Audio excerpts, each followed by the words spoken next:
Hello guys, welcome back to the another video. आज की video में बात करेंगे हम अपने सिस्टम में ngrok को किस तरह इंस्टॉल कर सकते हैं और इसके ज़रिए पोर्ट फॉरवर्डिंग किस तरह कर सकते हैं। पोर्ट फॉरवर्डिंग जो है इसका मतलब है कि अपनी पब्लिक आईपी पे एक पोर्ट ओपन कर देना है, जिसकी हेल्प से लोकल एरिया नेटवर्क के बाहर का जो भी सिस्टम है, मींस वाइड एरिया नेटवर्क से कोई भी सिस्टम अगर उस पोर्ट पर आता है तो वो डायरेक्ट हमारे सिस्टम से कनेक्ट हो जाएगा। पोर्ट फॉरवर्ड हमारे सिस्टम को वाइड एरिया नेटवर्क में जाने के लिए हेल्प करता है, जिससे हमारे बहुत सारे जो हैकिंग अटैक्स होते हैं, जैसे फिशिंग, स्निफिंग और ये हमारी वेबसाइट के ज़रिए हो सकते हैं। हम पोर्ट फॉरवर्डिंग को ngrok के ज़रिए परफॉर्म करेंगे। इसके लिए हमने ngrok की ऑफिशियल साइट पे चले जाना है। ngrok सर्च करके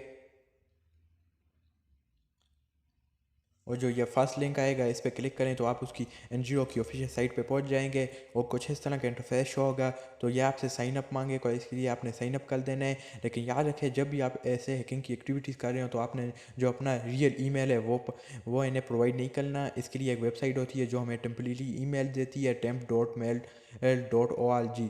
आपने ये सर्च कर लेना है और ये आपको एक टेम्परेरी मेल दे देगा। तो वो यहाँ पे आप ला के पेस्ट कर सकते हैं। यूज़र नेम कुछ भी रख सकते हैं, पासवर्ड आपने सेलेक्ट कर देना है अपने हिसाब से और अपना अकाउंट क्रिएट कर लेना है। अपना अकाउंट क्रिएट करने के बाद आपके पास कुछ इस तरह का इंटरफेस आएगा। तो आपने अपनी टेम्प मेल में जाके इसकी जो वेरिफिकेशन है इसे कर लेना है, जीमेल वेरिफिकेशन। ये देखें, इसमें जीमेल में मैसेज आया है, जो आपने यहाँ से इसे वेरीफाई भी कर लेना है। उसके बाद हमने डाउनलोड फॉर लिनक्स करना है और उसकी डाउनलोडिंग स्टार्ट हो जाएगी। ये सब करने के बाद आपने जो है अपने टर्मिनल में चले जाना है, टर्मिनल को ओपन करना है और जहाँ पे आपने ngrok की फ़ाइल को सेव किया है उस फोल्डर में चले जाना है। मैं यहाँ पे मेरे पास डाउनलोड के फोल्डर में, इसलिए मैं डाउनलोड में चला जाऊँगा और ls करने पर लिस्ट आ जाएगी। तो ये आप देख सकते हैं, मेरे पास ये फोल्डर आ चुका है। और अगर आपके पास फाइल जिप में हो तो आपने उसे अनजिप कमांड से अनजिप कर लेना है।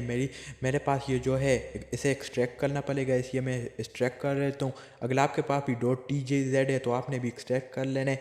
ls-l लिखने से आपके पास ये कमांड शो कर देगा कि इसके पास एग्जीक्यूटेबल परमिशन है या नहीं। तो आपने इसे एग्जीक्यूटेबल परमिशन दे देनी है chmod+x से। मेरे पास इसे डिफ़ॉल्ट ही मिल चुकी है एग्जीक्यूटेबल परमिशन, इसलिए मैं इसे परमिशन वगैरह अलाउ नहीं करूँगा। उसके बाद आपने ls करना है। ls करने के बाद आपने cd जो ngrok वाला फोल्डर है इसमें चले जाना है, जिसे हमने एक्सट्रैक्ट किया था। Ctrl+Shift+C से ये कॉपी हो जाएगा और Ctrl+Shift+V करके इसे पेस्ट कर लेना है और इंटर करने से आप उस फोल्डर में चले जाएंगे। ls करने से लिस्ट आ जाएगी इस फोल्डर की। इसके बाद आपने ./ngrok लिखने के बाद अपना जो ऑथेंटिकेशन टोकन है वो यहाँ पे पेस्ट कर लेने हैं। ये जो है आपका ngrok की ऑफिशियल साइट में मिल जाएगा, वहाँ पे आपका जो ऑथेंटिकेशन टोकन है वो अवेलेबल होगा। उसके बाद जैसे ही आप ये कमांड रन करेंगे तो ये आपका ऑथेंटिकेशन जो टोकन होगा वो सेव हो जाएगा फाइल में। उसके बाद आपने सर्विस अपाचे 2 स्टार्ट करना है, तो आपके पास जो अपाचे की सर्विस है वो स्टार्ट हो जाएगी और cd/wall/wdb वाल लिखना है। उसके बाद आप उस डायरेक्टरी में चले गए जाएंगे। ls करने पर आप लिस्ट निकाल सकते हैं। उसके बाद cd/html करने के बाद आप html वाली फाइल में जाना है और index.html वाली फाइल को ओपन करना है। लेकिन उससे पहले हम जो है अपाचे वाली सर्वर को स्टार्ट किया है उसे ओपन कर लेते हैं।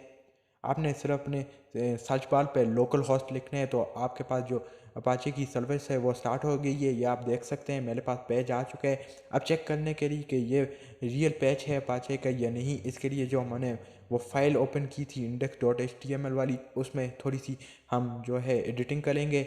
इसके लिए आपने gedit index.html लिखना है। उसके बाद यहाँ पे आपने स्क्रॉल डाउन करके जो है डिफ़ॉल्ट पेज वाले ऑप्शन को ढूंढ लेना है, अपाचे डिफ़ॉल्ट पेज वाले को। ये देख सकते हैं अपाचे डेबियन डिफ़ॉल्ट पेज। इसे आपने क्लियर करके कुछ भी यहाँ पे लिख सकते हैं। मैंने यू हैव बीन हैक्ड लिख दिया है। आप अपनी मर्ज़ी का कोई भी यहाँ पे टेस्ट लिख सकते हैं। रिफ़्रेश करने पर आप देख सकते हैं ये हमारा टेस्ट जो है वो चेंज हो चुका है। इसका मतलब ये वही फाइल है अपाचे की। इसके बाद आपने एक नई विंडो ओपन करनी है और चेक करना है कि आपके सिस्टम का आईपी एड्रेस क्या है IF कॉन्फ़िग से। मेरे पास जो है 192.168.248 है, ये आप देख सकते हैं। मेरे पास मेरा आईपी एड्रेस ये वाला है।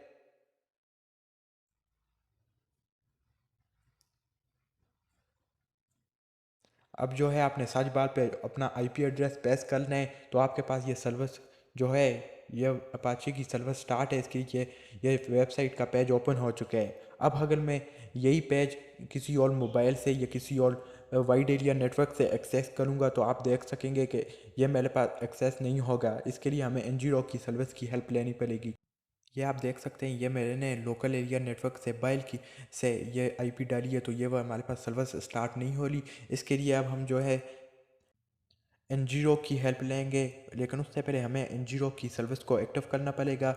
इसके लिए हम उस फोल्डर में चले जाएंगे जहाँ पे हमने एनजीओ की फ़ाइल को इंस्टॉल किया था, और उसे ओपन कर लेने हैं cd कमांड से। उसके बाद ls करने पर आपके पास जो भी उस फोल्डर में फ़ाइल होंगी वो शो हो जाएंगी। उसके बाद जो है ना एनजीओ की फ़ाइल हमारे पास शो हो रही है, हमने इस फाइल को एक्टिव करने है। इसके लिए हमने जो कमांड लिखेंगे वो है ./ngrock/http80, क्योंकि हम किसी पोर्ट पे इसे ओपन करना चाह रहे हैं ना, इसलिए अब जब आप किसी हैकिंग परफॉर्म करेंगे तो आपने पोर्ट वही वाला रखना है जो आपने वो हैकिंग या फिशिंग अटैक में जो सर्विस के लिए बनाया हुआ था। उसके बाद ये आप देख सकते हैं, इसने हमें फॉरवर्डिंग के लिए एक जो है ये वाला http:// वाला जो है URL हमें दे दिया है। इसकी ये URL जो है हम वाइड एरिया नेटवर्क में अपने सर्विस में स्टार्ट करेंगे, तो ये जो हमारी सर्विस है ये स्टार्ट हो जाएगी। ये देख सकते हैं, ये जो URL था ये मैंने वाइड एरिया नेटवर्क पे अप्लाई किया है, लेकिन फिर भी जो हमारे पास जो एनजीओ की वजह से हमारे पास जो अपाचे की सर्विस है वो स्टार्ट हो सकती है।